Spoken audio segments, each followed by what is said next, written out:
Life's like a country song, full of love and heartbreak until someone steals your truck and runs off with your heart. I'm Jake Turner, 32, a silversmith in Seattle, Washington.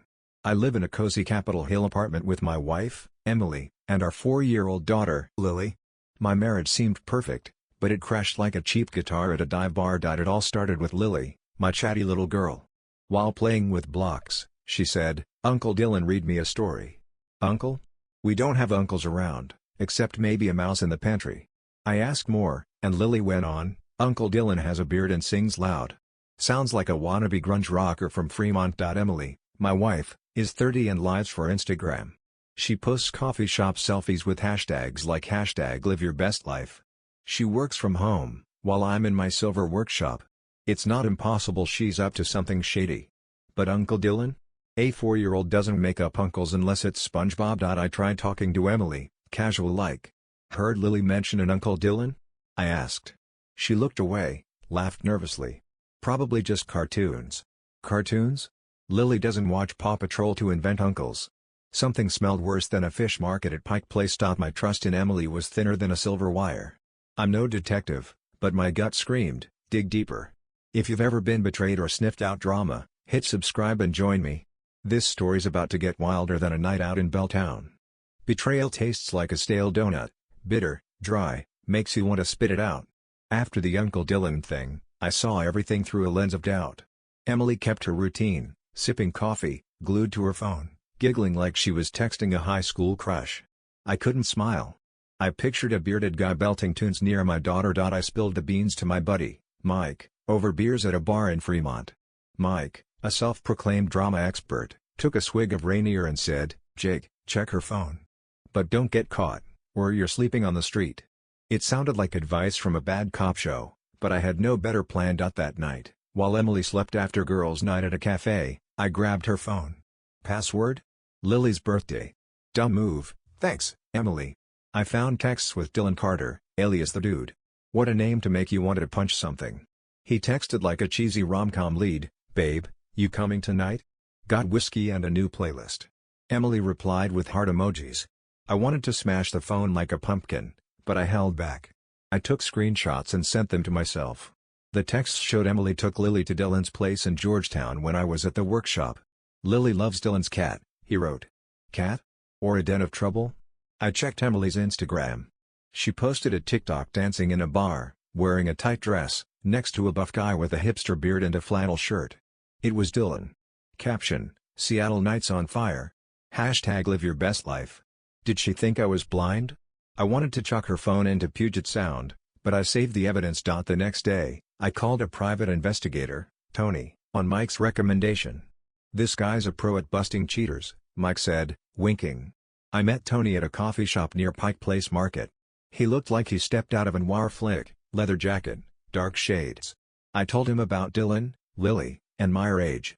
"I need to know who this guy is and why Emily's taking my kid to him," I said. Tony nodded, jotting notes. "Give me a week. If Dylan's got dirt, I'll find it like fish in the Sound." While waiting, I watched Emily. She wore red lipstick, heavy perfume, said she was running errands.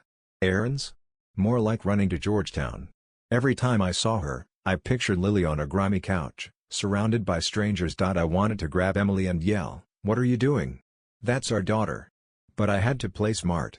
To win custody of Lily, I needed proof, not feelings.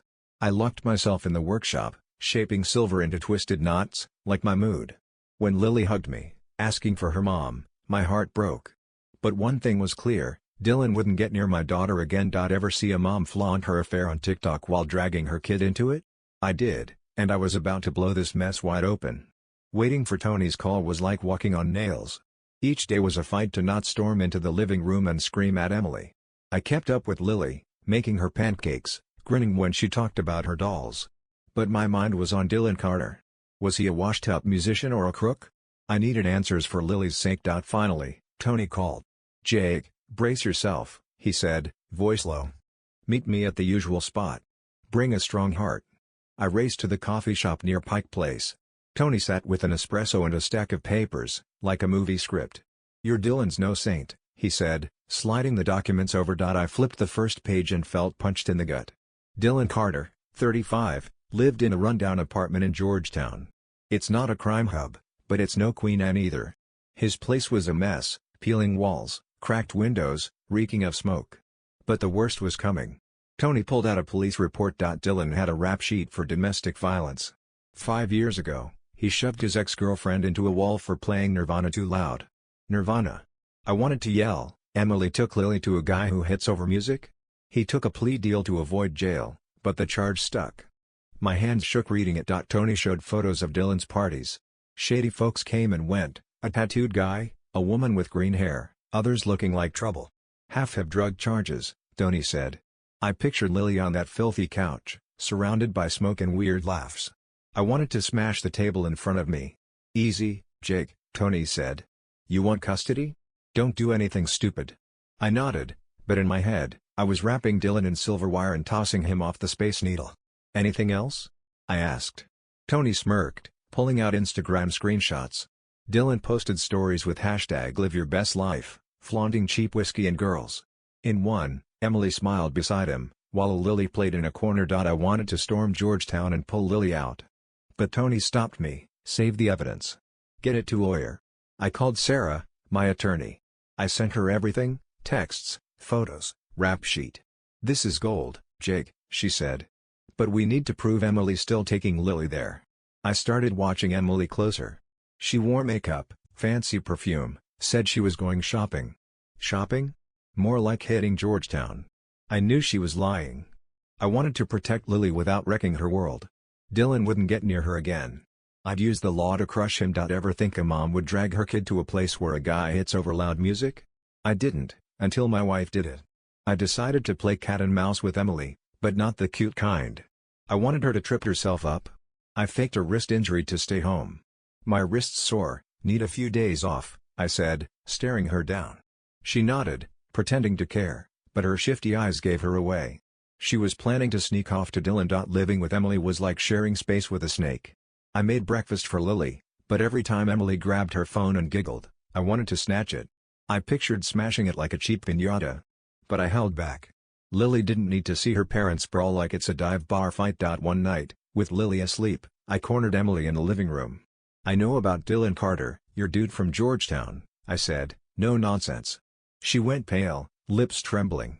Jake, it's a misunderstanding, she stammered. Misunderstanding? Your texts? That TikTok of you dancing with him? I flashed the screenshots. Emily froze. Then she cried, begging, I messed up, Jake. I'll stop, I laughed coldly. Stop? You need a new brain. Then I dropped the bomb. You took Lily to a guy who hit his ex over loud Nirvana. She gasped, but I cut her off. You think that dump's safe for our daughter? She tried defending him. Dylan's not bad. He loves kids. I nearly laughed at the absurdity. Loves kids? He punches women over music, Emily. I told her we were done. I filed for divorce and custody of Lily.